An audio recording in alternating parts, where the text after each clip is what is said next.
who's winning the deal? Iran and the US. They've now had a first round of talks in Switzerland.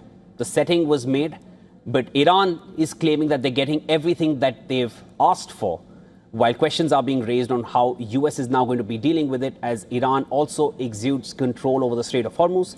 They're getting reparations, as per Iran, yet to be confirmed by the US.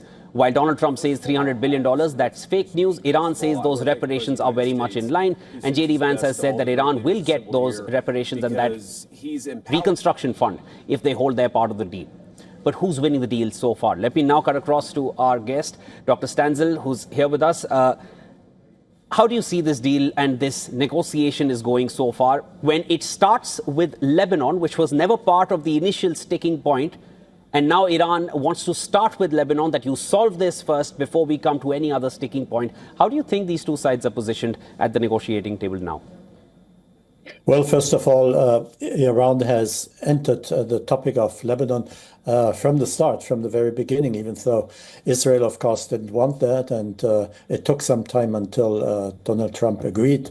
But in the end, Iran got what they wanted, so that Lebanon needs to be negotiated as well now. And of course, Iran will want to have a ceasefire, something that Israel does not want. So much for that issue. But the question that you asked, who won the deal, I think is obvious to see, because now it is Trump who follows in every detail the demands that are coming from Tehran, all the way to the 300 billion that the US is going to pay, or the question whether Iran will be permitted to have their missiles, where Trump suddenly says it would be unfair if they if he wouldn't agree to that. That's a big change in stance, isn't it, Dr. Stanzel? Missiles, that was one of the core objectives. Now Trump says they're entitled to have them just like any other country. Exactly. He says even it would be unfair if they wouldn't have them, as that was one of the major points of complaint from his side when he started the war. I mean, with every little detail, you can see that Trump is withdrawing from the demands that he had at the outset, go to the nuclear issue, where he has practically given up on his demand that Iran delivers all the nuclear stuff they have to the United States or some other place maybe. There's nothing of that anymore. And on the question of will freighters who cross the Strait of Hormuz, will they have to pay for being permitted to pass through there? Also, that is gone. Of course, they will have to pay. It is clearly with each and every point that Trump had to give in, and he lost that deal. Dr. Stanzel, let me quickly encapsulate the happenings and the number of times that Iran has, in fact, laid down the terms and US has had to follow. The second round of talks, which was scheduled to take place in Islamabad, it's a 2-hour flight from Tehran, perhaps a much longer flight from the US.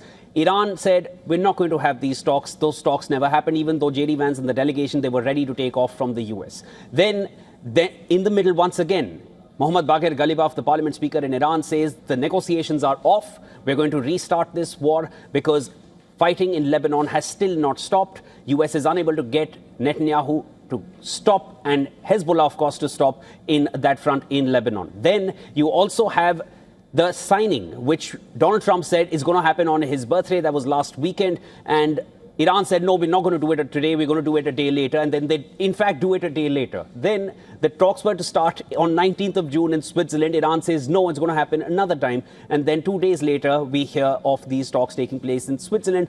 J.D. Vance arrives first. The Iranian delegation, even though they had arrived in Switzerland earlier, they enter later.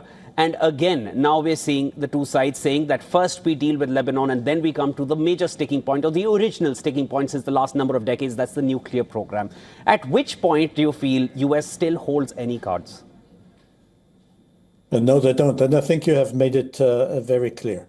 Let me add 2 points. One is that, in fact, in Tehran, we have a cruel dictatorship that doesn't bother about killing its own citizens, young people even, by the thousands. A country that supports terrorism in the region all the way to the Red Sea.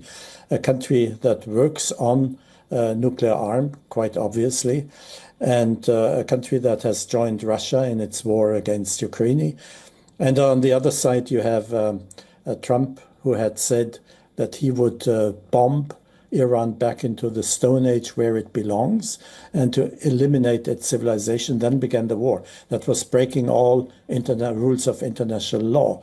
So the both sides stand on equal terms against each other, I think. But the way Iran is playing their cards, it doesn't seem to me that the US have any cards of any value to play, except if they want to go back to war, which is something that the American people obviously do not want. That is why Trump at the very end had to have to give in.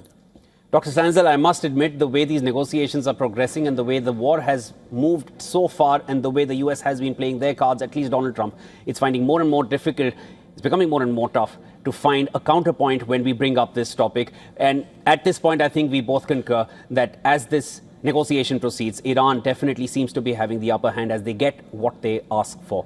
Nothing to say that we're not taking sides, but we're giving out exactly how it seems to be taking place on the negotiating table. Dr. Stanzel, thank you so much for taking your time and sharing your insights with us. Yeah, thank you.